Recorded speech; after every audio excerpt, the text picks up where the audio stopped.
Men often find themselves blindsided by a culture that hates authentic masculinity, and many have given in and succumbed to the ever-evolving culture and woke society.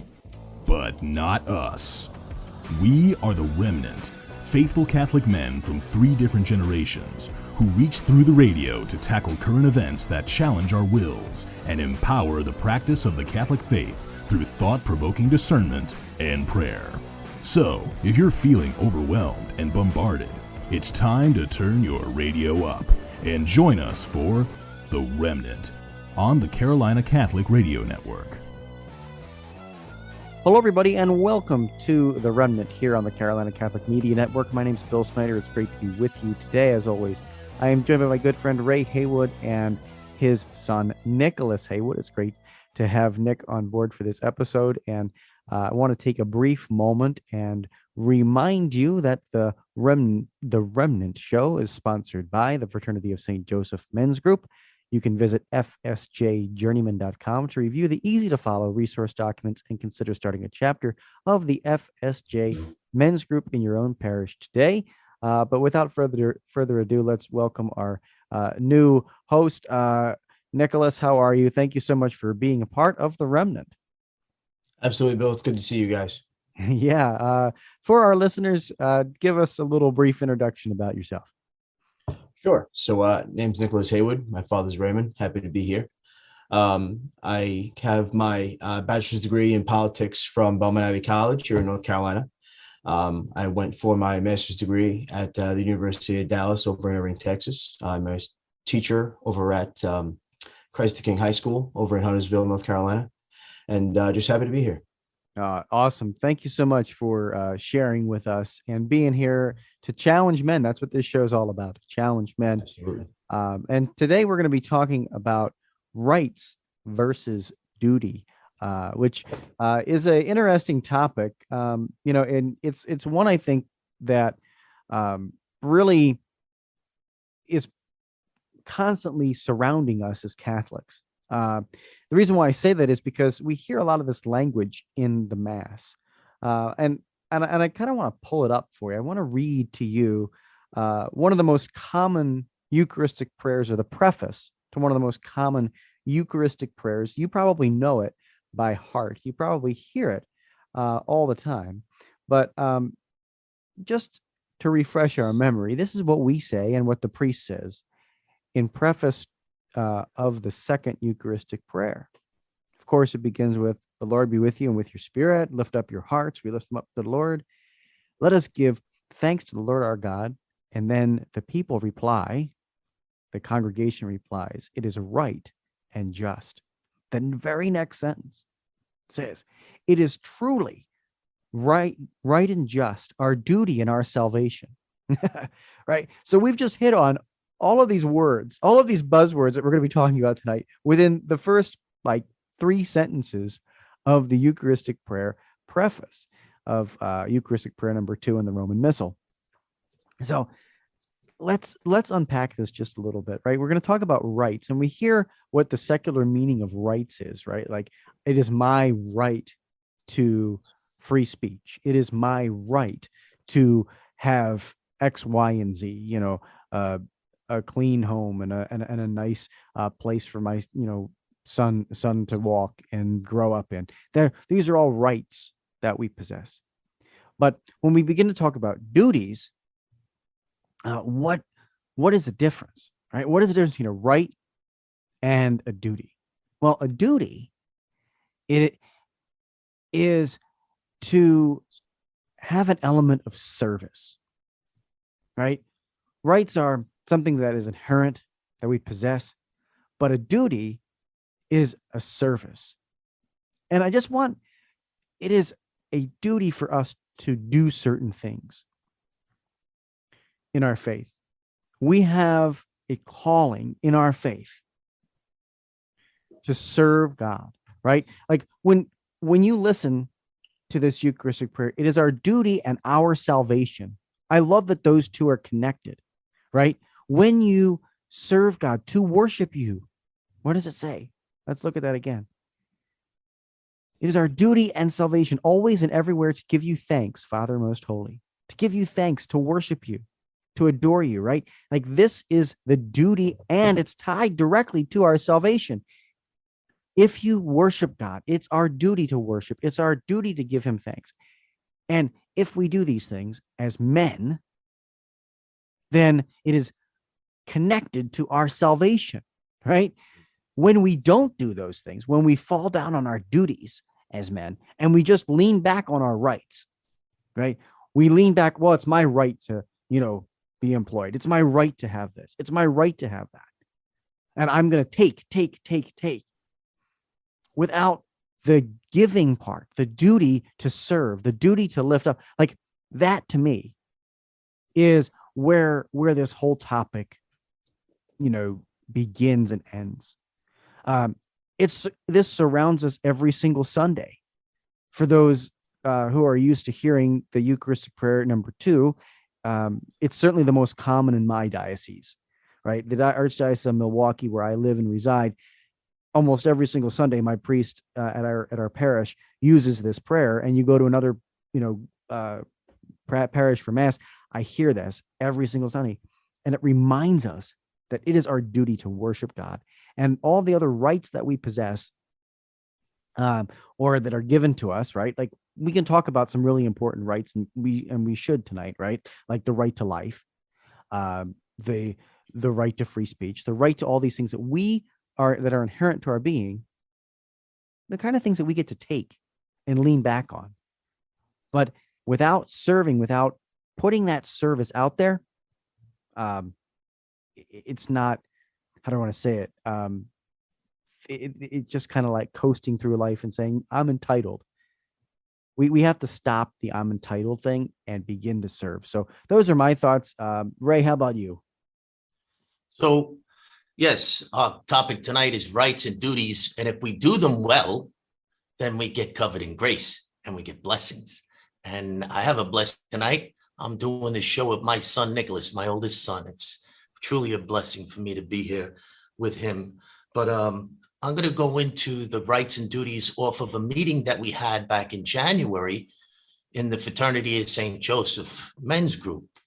And a couple of the things that I took as takeaway points from that meeting, and I was intentional to write a few of them down.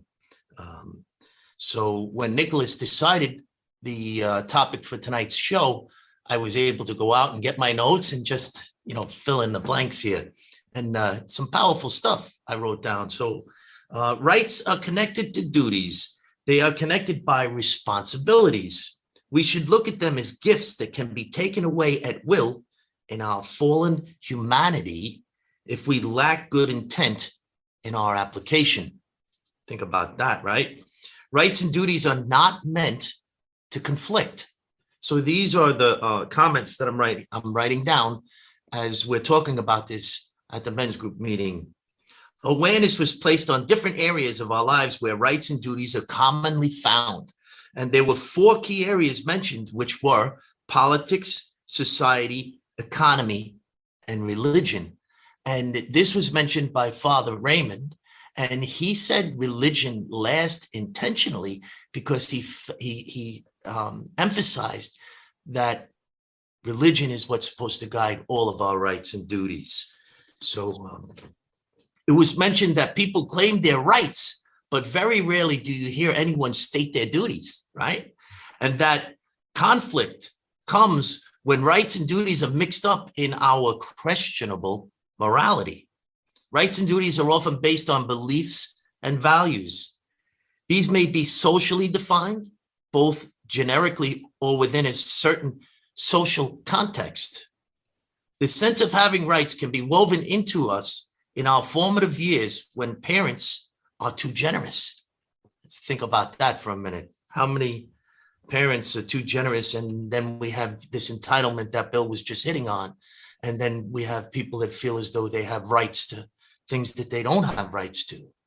And likewise, the sense of duty can be instilled by ensuring children carry out chores and are directed to help others. It's very important that we do that. With that being said, it's very common these days for parents to do the chores rather than to do the hard work of disciplining their children.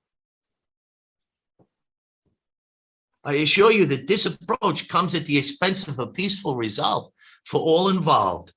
I would like to end off with saying that rights are always connected to the right thinking and to good intent, and that our willingness to accept our duties in life are formed in our wills during our formative years. I'm sure you've heard me say formative years so many times if you've listened along in the ReMENant show, the ReMENant show. And, it's all about handing on to the next generation and preparing them well. And we have to be intentional to share with them what the rights are in true context and share with them the hard lessons of the duties within the discipline and the order that we place within the families that we love. What do you think, Nick? Good. Absolutely. Yeah. So, I sort of take things from the politics and economy side because that's what I've been doing for a while. So I think a good place to start at is, this idea of, rights versus duties, or rights and duties. Because in the modern day, we see things as rights versus duties, and oftentimes we can just sort of eliminate the duty and then just sort of go with this right. So, we also have a lot of rights floating around nowadays. You'll hear a lot of people talk about, the right to abortion, the right to this, the right to that. And you can't rightly say that there's a right to abortion because there's no duty, to murder your children, or a right to contraception because there's no right to contracept children out of existence. There's no, right to physician-assisted suicide because nobody has the right to kill you. There's no duty to kill you. So I think that conversation would help us all out a lot. Everybody, sort of in any sort of Western society, to sort of understand and get ourselves back to a little bit of sanity. And then, we also have the issue of sort of fiat rights, which I find to be more and more abundant as we're going along. So this is sort of the, the abortion topic, right? So basically what happened was back in 1973, the Supreme Court said, ladies, you now have the right, the constitutional right to have an abortion. And so now this is going to be causing a problem for them, hopefully in June, because the Supreme Court just might limit that right or take it away completely. And so the idea behind a fiat right is that the word fiat is Latin. It means, so at will, right? So the right is always connected to the person who's giving it at will. So that means if you have a right given to you by the Supreme Court, that means that it can be taken away by the Supreme Court. That's not something that you can do with the right to life. I mean, they can try it. The governments have tried to take away, the right to life for, many, many centuries now, as I've begun to learn more and more as my time as a history teacher. But it ultimately can't do it because it's not something that they've given.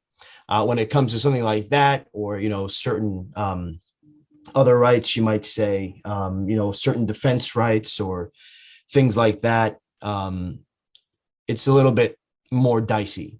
It's not as simple. It's not as clear. So we need to sort of find a rational sense of that as well before we sort of, keep going on in this way, before everything is just a fiat right. Because if everything's a fiat right, then everything is just sort of subject to whoever's giving it. And sometimes the person giving it is not the greatest person that you want to have giving it to you in a lot of ways. So I feel as though that's something that we really need to talk about more in our society, and make sure that we all have a proper understanding of this before anything, goes on a little bit further. And I hope that our conversation today will sort of at least take part of a turn for that as well, to sort of get that consciousness out there, get that understanding out there, and hopefully, give some people something to think on, something to consider and sort of meditate about, to make sure that we really know what a right is versus, something that's just given. Amen. So I'll start there. Very, very insightful. And so thank you, Absolutely. Nicholas, for that. And we do have to take a very short break here on the ReMENant, but when we come back, we always try to put a saint in your path, because, leaning on those Catholic saints and leaning on those who go before us is so, so important. So we're going to talk about our saint of the week, St. Robert Bellarmine, right after these messages here on the Carolina Catholic Media Network. We'll be right back.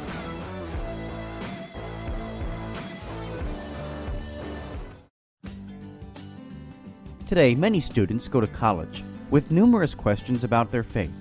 yearning to know if the seed planted in them as a child is both true and practical. Using the miracle on the road to Emmaus as a model, young adult ministers conversed weekly for 3 months with college students about the most pressing questions they had about the Catholic faith. As they journeyed together virtually, something amazing happened.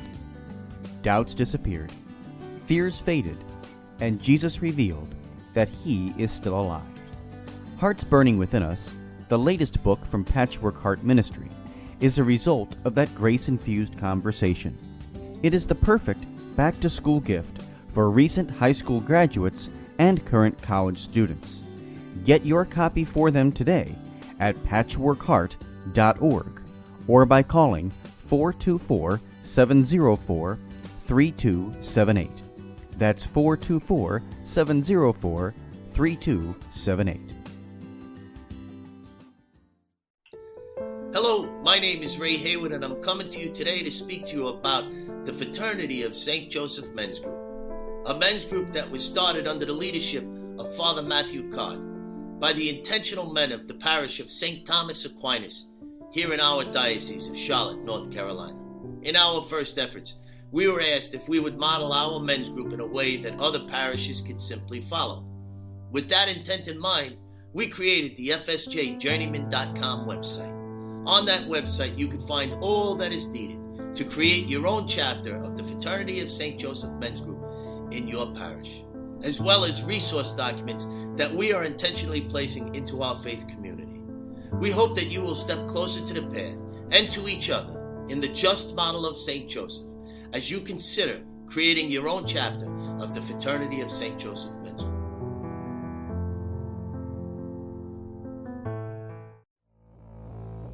Welcome back to The Remnant on the Carolina Catholic Radio Network. Welcome back to the ReMENant show, The Remnant. So this week, our saint is Saint Robert Bellarmine. And I want to share with you that as I was looking up the YouTube videos to do the research, the first YouTube that came up was from our friend Steve Gunningham and his Census Fidelium platform he has, his channel on YouTube. So he's local here in Charlotte, and he was actually at the men's conference a couple of weeks back. It was great to meet him and, start to build up that relationship with him. And if you have time and you're a YouTube surfer, and especially if you're looking up things about our faith, go to his channel of Census Fidelium and subscribe. So here we go. Saint Robert Bellarmine was born third out of 10 children on October 4th, 1542, was an Italian Jesuit and a cardinal. He was canonized as saint in 1930 and named Doctor of the Church, one of only 37. He was one of the most important figures in the Counter-Reformation effort. Bellarmine was a professor of the theology and later on a rector of the Roman College, and in 1602 became the Archbishop of Capua. He supported the reform decrees of the Council of Trent. Wow, man, powerful stuff, right? His feast day is September 17th, which happens to be the day that my grandfather was born. He penned The Art of Dying Well. He spoke often on the temporal power of the Pope and the position of the laity. This is powerful stuff that he spoke about and he penned. His writings surrounding the Reformation are what led him to become named a Doctor of the Church.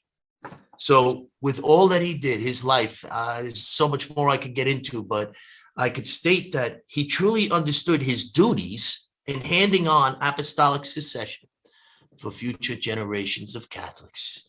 What do you think, Nick? I agree. Yeah. So St. Robert has a lot of sort of bona fides. He has a lot of, feathers in his cap. But the one that always sticks out to me is sort of his writings on government and things like that. Sort of going back to the temporal government. That means, the powers of the Pope over the Papal States, back when that was still a thing before the 1860s revolution in Italy. And so one of the things that he talks about in a lot of his government works is that he talks about, like, the forms of government, right? And so at the time that he's living in, you're sort of just on the cusp of going from sort of a good form of monarchy to sort of absolute monarchy. And absolute monarchy is basically the idea that the ruler, the king, queen, whoever it might be, has the absolute right to rule and kind of do whatever they wish in a certain sense, because they're essentially given that by God, instead of the usual way that things had been done since basically Charlemagne in the 9th century, in the 800s, by, sort of fiat by the Pope, sort of, the giving of the power by Pope, because he was the vicar of Christ. He is the, sort of the representative of God on earth. So one of the things that he talks about very specifically that's always sort of influenced me, and he sort of got it from St. Thomas Aquinas, was that there's the good form of government, and it basically incorporates the three forms of the government that Aristotle would talk about in his Politics. And basically at the top of the sort of pyramid, if you will, is going to be the monarch, right? And then below him you'll have the aristocracy, so the few rich, and then below that you have democracy, right? You have the people, and so everything's sort of set up properly, because the bottom part is the base for the top part, and then also for the very, very top, and they all have their individual duties and rights as well. So one of the duties of the the top part of the king is basically very, very simple.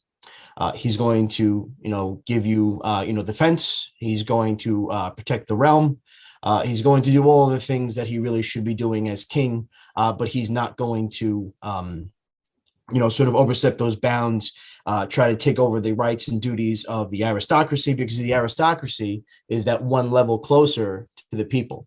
And then for the aristocracy, their whole thing is also protection of the people, but also making sure that, their interests are taken care of, which they live, so no matter how there where the common people are, the towns, everything like that. And then the common people have a right to be protected, but they also then have duties. The other, for the aristocracy, they have to give them taxes. Usually it comes in grain, or sometimes monetary taxes. They have to fight in the Lord's army if necessary to defend the country, and then also if the lords get called upon by the king, they have to respond, sort of all of them together, in order to face down whatever threat it might be. So sort of us talking about the rights and duties thing really made me think a lot on how St. Robert sort of talks about government, because that's sort of my background, and so that's the way I went into it. And I find it very interesting because instead of a government like we have now, or sort of even a society that we have now that's so sort of dead set on rights against duties in our modern time, I find it very, very interesting that back in the old days, back in the 1500s, 1600s, we would have a person or a society even that is set towards that sort of proper understanding of government and everybody's place within sort of the structure of everything. So I mean that would probably be it. But also sort of to go a little bit further, St. Robert was somebody who really had to do a lot of judgments too. So, as sort of I forget his exact title, but he was one of the people who sort of was an adjudicator for the church. And he had to, a lot of controversies in his day. And so he had to sort of balance out that idea of, rights versus duties. And so, it's not easy to do sort of as an individual person. I know I went really macro to, sort of micro now, but it is a very interesting thing whenever you're that person in that sort of form of government, in order to, sort of figure out, how you can do certain things and deal with certain situations that may come your way that you have a duty to deal with in a proper fashion. Yeah. Beautiful analysis, because and perfect jumping off point too, Nicholas, because one of the censures that he had to put forth was to his very good friend Galileo.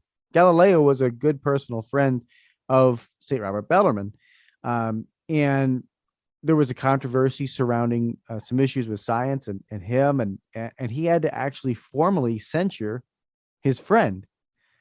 And I mean, who wants to call up your best friend and say, hey, we now have to formally censure you as part of as part of the Vatican. And who wants to do that, right? Well, he recognized, though, that he had a duty to do so.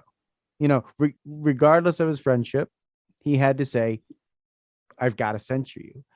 And that's a duty. That's, a saintly man, being able to separate those two, the personal side and the theological side, and say, this is my duty. I have to act on behalf of the church, and I need to do this.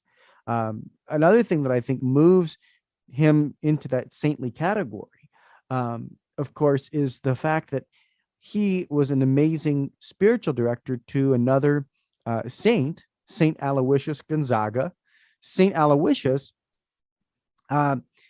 was a Jesuit scholastic, meaning that he was studying for the priesthood, going through that process of becoming a priest. And he asked his spiritual director, Saint Robert Bellarmine, if he could serve during a plague that hit Rome in 1591. I mean, kind of perfect for our times, right? With this coronavirus pandemic running around. Instead of retreating, St. Aloysius said, can I go serve the sick in these hospitals? And of course, Robert Bellarmine said, absolutely, you can go serve in these hospitals. It's a great thing to go do. Well, what happened? St. Aloysius passed away as a young man from this plague. He died in service to the church. But here's the amazing thing about the holiness of St. Robert Bellarmine. If you go today to the Church of St. Ignatius in Rome, if you travel over there and you see it, St. Robert Bellarmine is buried there.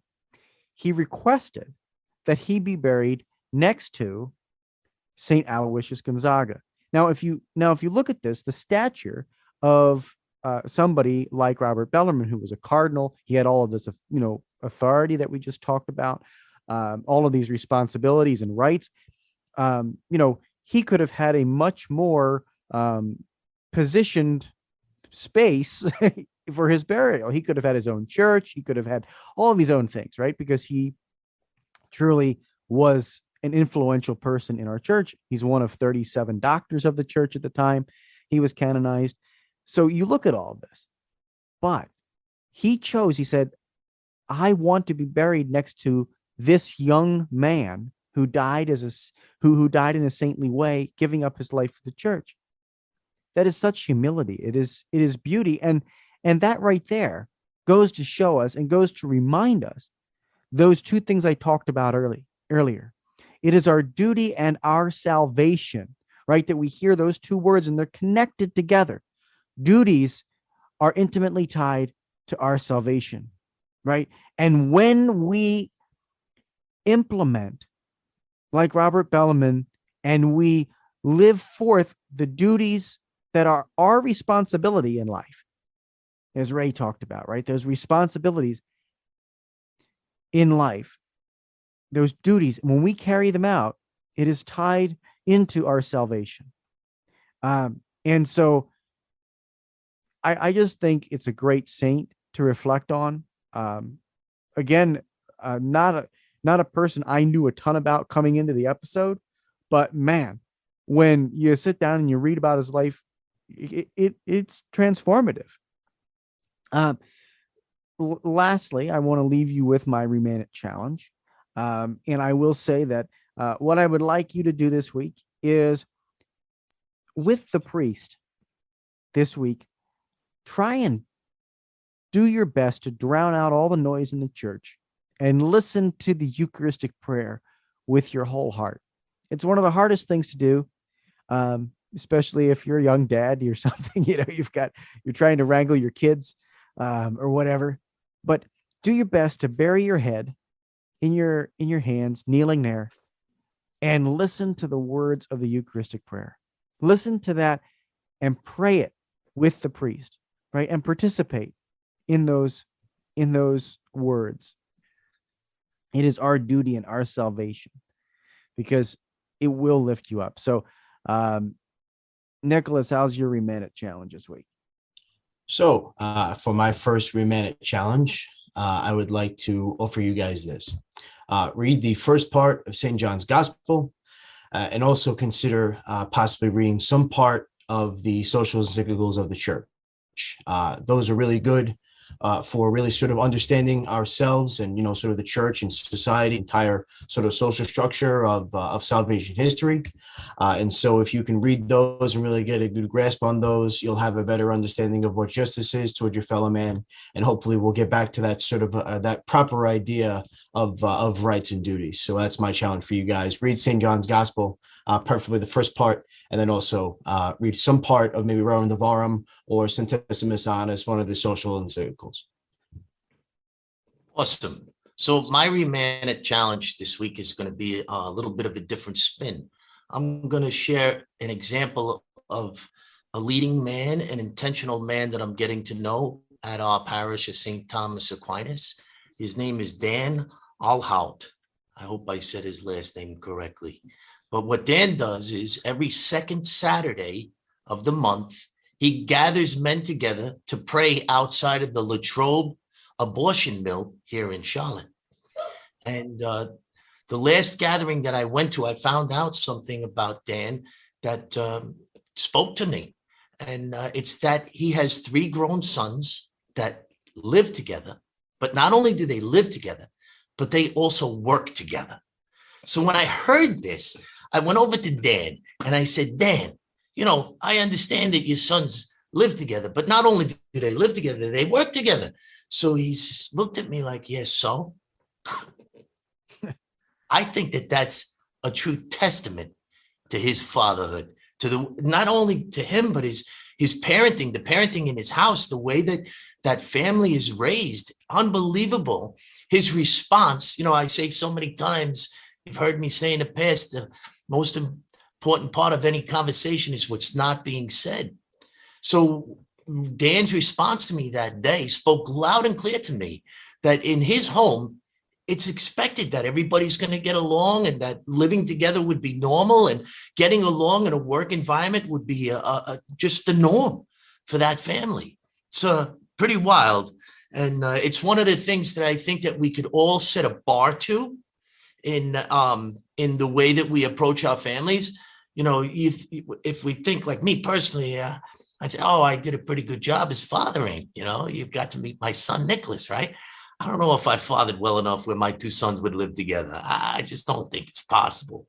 But so my challenge for us is to raise families where our children would think nothing of living and working together. Imagine that parenting in that house, right?